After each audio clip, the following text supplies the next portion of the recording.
Right, good evening everyone. I'm going to read from this because otherwise everybody who knows me will know I will digress, so I'll just hit it. For those of you who don't know me, I'm Graham Conacher. I've lived and worked in Ardale here for 22 years, so I'm probably not a real local. I normally work on the lake on the steamers. I've also been able to serve the community. I was chair of Patterdale Parish Council for 3 years and a volunteer with the Lake District National Park for 10 years. Now, we're all here tonight to discuss the possible planning application to install zip wires in Greenside Valley above Glenridding. At the moment, no formal planning application has been submitted to the Lake District National Park. However, a lot is known about this project, and it is that what has caused a huge response and culminated in tonight's meeting. From what I've been told, the proposal consists of the construction of 4 lines a mile long from the start point just under Haystacks, otherwise known as Stang End, at the head of the valley, to a field near the Rakes at the upper edge of the village. The rider, zipping down at 40 to 60 miles per hour in the open countryside, would set off at 5-minute intervals, and the operation would run for 365 days per year, or as close to that as could be achieved. These customers would be transported in minibus or land train from the village car park to an area near the youth hostel. They would then be transferred to 4x4 vehicles and transported up the zigzag footpath above the hostel to a start point just beneath Haystacks. This would involve up to 84 return trips on the busy bridleway and the main walking route to Helvellyn per day. The effect on the tranquility of Greenside and our village would be most felt as the riders zip back down at 60 miles an hour, screaming, all day, every day. I'm frankly appalled at this proposal. I made some comments at our last open meeting. Let me just read a small part of that. Not in my backyard.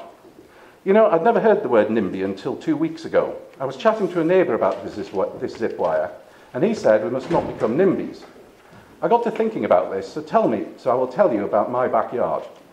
10 square feet of concrete and a front garden that takes 2 minutes to grass cut. I then realised that I actually share my yard with all the lovely folk who visit each year.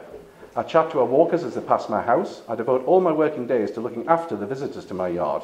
I do what I can, when I can, to make sure that my yard and the folk who live here stay a while or are passing on the day, enjoy and share what I hold special. Why is that? Well, my real backyard is one of the most amazing and lovely valleys in the country, Ullswater. The Victorians called it the English Lucerne, and I've spent the most fulfilling 20 years of my life piloting 100-year-old boats full of happy visitors up and down our lake, 10,000 times and climbing. We have a superb visitor base here in our valley. Folk come from far and wide to enjoy the peace and tranquility. They take the easy to the challenging walks, go sailing, cruising on the steamers, and try their hand at rowing. They know that 10 minutes out from any of our busy villages, the lanes, the paths, and the views are as unspoilt as you would find anywhere in the Lake District. Now, this has led to repeat trade, repeat visitors who come time and time again to explore more and relax more. New visitors also fall in love with Ullswater. We are only 2 hours from Newcastle and Manchester. Folk come to escape the mania of city living. Ullswater is so special, and we must not destroy that.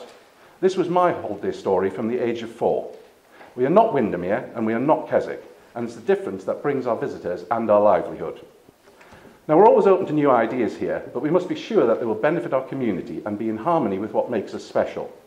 Yes, we have some great event days, swimathons, triathlons, and fell races. They occasionally overwhelm us. Great fun for a few days. We as a community welcome everyone, but we know that peace will resume. I'm afraid that something as radical as an all-year zip wire will do nothing to enhance our local lives or the visitor experience. It is my belief that many folk who come now will not if this goes ahead. If we had chronic unemployment, dwindling visitor numbers, or lack of zest in our community, maybe. However, I know that many businesses have to import staff anywhere from Penrith to the EU. Sorry, pages are sticking together. And unless anyone tells me otherwise, I know of no businesses that cannot make ends meet, and many make a good living. Is it greed for more and more money that would drive such a project?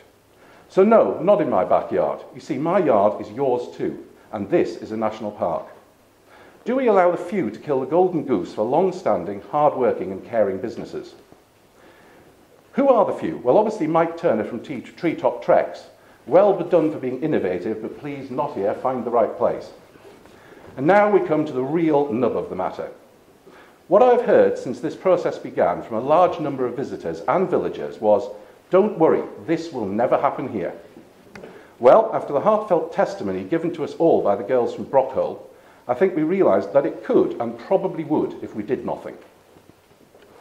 What an amazing response. Many folk have come together in our village to help where they can. A wonderful website and online petition, now with more than 2,000 signatures. Testimony from many businesses. If anything made me realise this was not just a few annoyed folk, it was the informal vote at our last meeting. 60 plus against, 3 abstentions, well done Terry, 3 abstentions and 1 for Mike. Whatever folk feel, and they do feel a lot, at least you stood there and took it. Our community, our businesses, and many individual villagers are frightened and stressed, and I know why. You see, in my view, we can no longer trust the National Park Authority to look after us, the lakes or the valley anymore. We have seen the desperate need for money, removal of frontline services. Has anyone seen a ranger recently we can chat to? Our ranger base is now a retail store for the National Park Information Centre. That's when it's open. And the car park has been automated and electronically policed to ensure that as much as £8 a day is extracted from our visitors before they even start to enjoy the valley. Resources seem to be allocated to the bureaucracy of Kendal officers, which are not even in the National Park. The core problem here, however, is that the National Park Authority stands to make money from this proposed planning application. Use of the car park, retail outlet, its land and buildings are crucial to the success of the zip wire. So we have a massive conflict of interest. Mr. Leaf is head of this organisation, and I understand very much in favour of this development.